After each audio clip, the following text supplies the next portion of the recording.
Welcome back to the channel, everybody. I hope you guys are ready for episode 4 because, well, the engine is coming out. Regardless if we actually figure it out today or not, it's gonna happen in episode 4. So here we go. Engine, boom, front end. Haven't figured out how to get this. We're working on this, figuring it out. I think we're just gonna bust some of the welds and go for it. But what I'm going to do is go underneath the car, get some of the exhaust, the easy things that I can unbolt and get disassembled right off, so it makes the process easier, and find out what all is connected to this thing so we can just whoop right out. Got the engine crane right here that I went and picked up Tuesday on a long drive. So we've got this ready. Hopefully we can just do right on out, and it will be sick to go. So without further ado, let's get to freaking wrenching.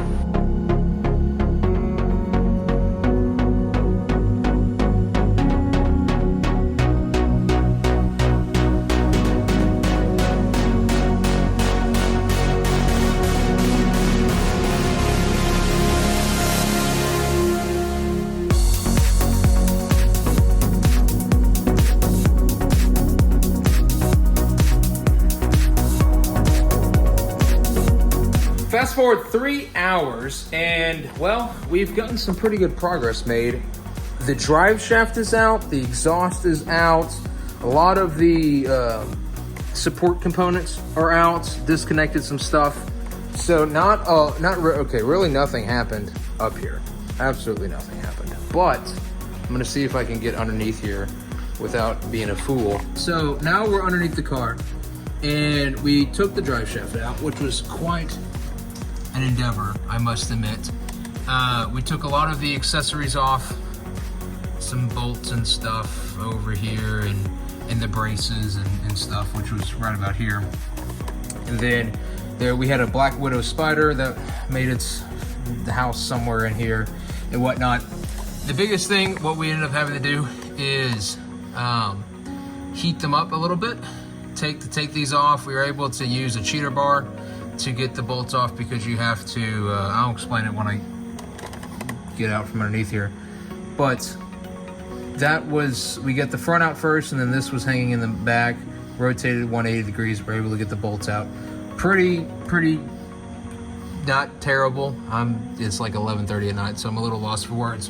This part was up in the, connected to the transmission, so we had to, through the brace bar, put our wrench in here, and then get the socket wrench in here and break that off, and then we ended up just using an impact to walk it out. So that took probably 20-30 minutes to get done, and then disconnected the midsection. That wasn't too bad. And then this one of these bolts got caught, and then the other two tensioned it. We rotated 180 degrees and were able to get it out, so that wasn't too bad. The biggest issue that we had actually were these exhaust bolts. These 4 here, they, heat and all of that had kind of rusted together, rust weld, but with some WD-40, some sitting, and a good old Ugga Duggas on the impact, we were able to get it undone. So that took like almost an hour to get done, and sitting and whatnot. Got the O2 sensors out, doing all of that. Tomorrow we are going to get a Dremel, pop these out right here, and then hopefully start connecting here, start pulling, see what's tensioned, and yoink it out.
So we've got update. We've got the front bar out. You saw that.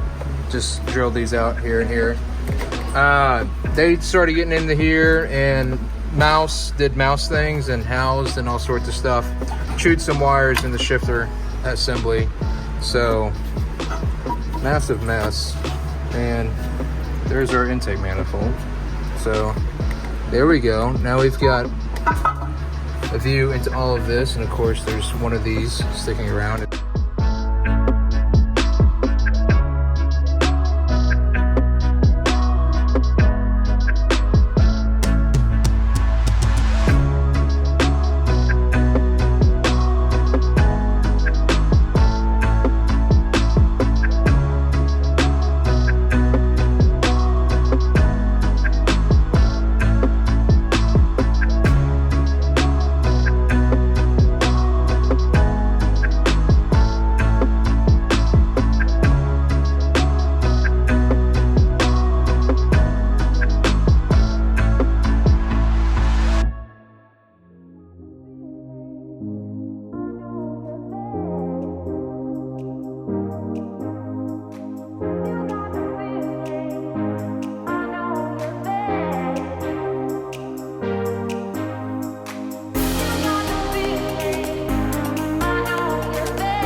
Take the clamp off. Yeah.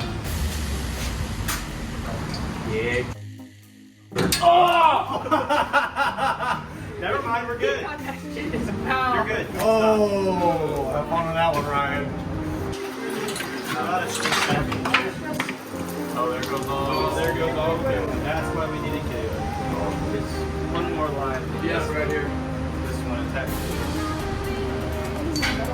It's the rack. The rest of it. Power steering. It's the main rack.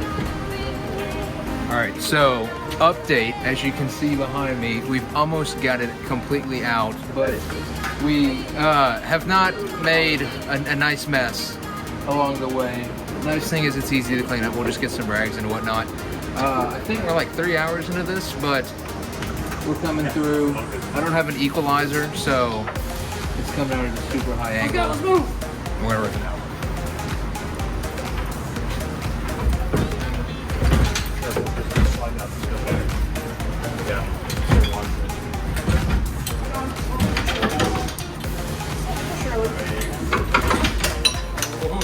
Oh, yes!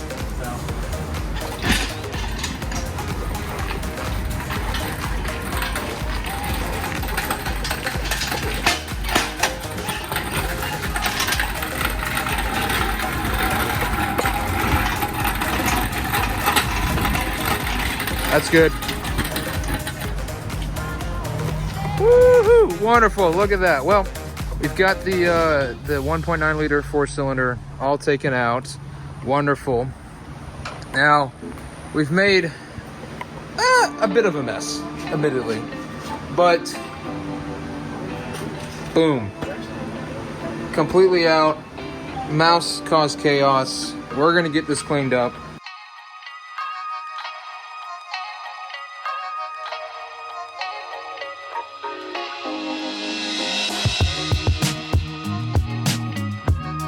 We got the motor out, obviously, you just saw that, and we have taken the engine cover off, and for 230,000 miles and sitting for 5 years, this stuff is pretty mint, I must admit. It's not that bad. Everything, there's some patina from the oil usage, conventional oil, stuff like that. This timing chain is actually in a really nice condition, I must admit. I mean, look at that. But what we're gonna do is, this is the top of the engine cover, valve cover. We're gonna disassemble pretty much everything, give it bare block, and then we're gonna make it some furniture stuff. Transmission's probably gonna become a lamp. This is probably gonna become, this will become a table. I know that there might be somebody that screams at me for doing this. I don't care. So yeah, that's where we're at.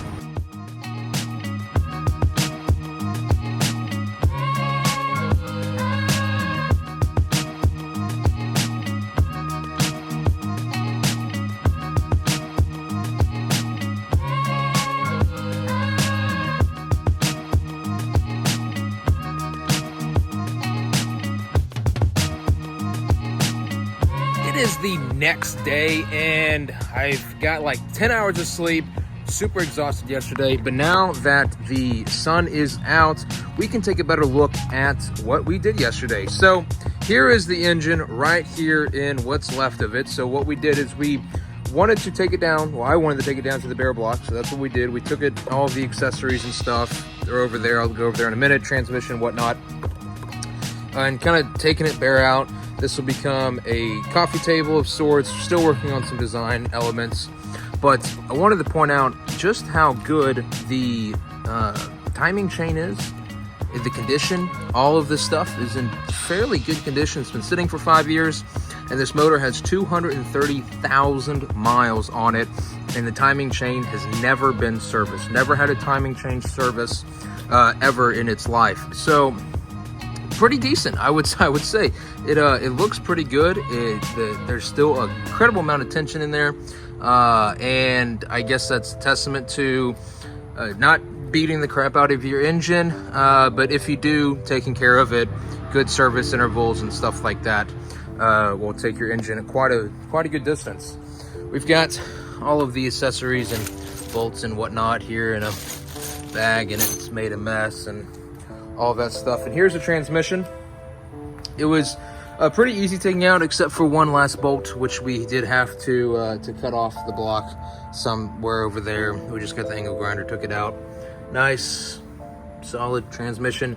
We're gonna turn this into a lamp because in reality, there's no demand for these engines or transmissions on the marketplace. So I'd rather be able to keep it, always have the engine that came out of this car, because this car is the car that I grew up with, learned how to drive on. So there's a lot of sentimental value, and I'd rather be able to look at the engine, enjoy it. We might leave this as an open top, crankcase, whatnot, make it super neat. But yeah, this is where we are right now with all of this stuff. Still a bit of a mess. Fish tray coming back in the bus. But got the intake system taken off, manifold, all of those things, engine mounts. So now the new challenge is figuring out what needs to stay, what goes, what does all of this stuff. All of this is gonna have to get cleaned out. Go through, clean everything out, sort it, label it, do all the things necessary to get this engine bay as clean as it possibly can, so we can take dimensions, take measurements, and start estimating what needs to go where and how the LT1 is going to fit in here. Now, people have put in S65 V10s, and I've even seen a Viper swapped E36 over in Europe somewhere. So the engine will fit. It's just figuring out how we're going to get it to fit.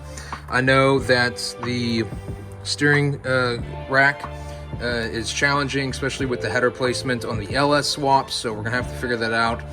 Not many aftermarket supports for LT swaps, so this will be a fun, probably lots of customization, whatnot.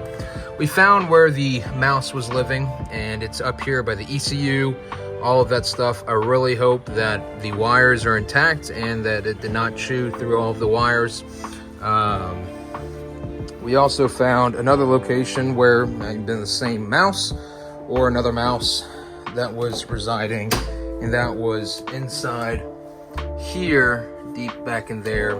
Some of these wires have already been chewed through, so I'm really hoping that when we pull this out, it's not a disaster.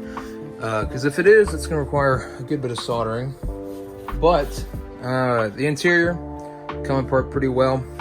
I will say though, one neat thing though is the steering angle on these E36s is pretty good from stock. This is full lock, and that's a pretty aggressive angle. I understand completely now why people drift these cars and do all sorts of stuff, because that's a pretty darn good angle for being completely stock, which is cool. It's just cool to have and all sorts of those things. So put that back to straight.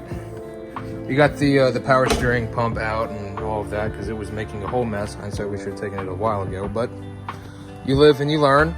This is the heat shield for the transmission drive shaft tunnel. Got all that sorted, and there's the engine. So that's going to wrap up episode 4. Can't believe that 4 episodes in and we've already have the engine out. Super excited, super pumped about this. Probably episode 5 will be, I have really no idea what episode 5 will be. It will probably be cleaning out the engine bay of some sorts, or might be inventory, labeling, something like that. Not entirely sure. I'll figure it out when it comes. But that will be next week. This video will come out this week. So look forward to hearing you guys' feedback. Hope you guys enjoyed the video. And until next time, we'll see you then.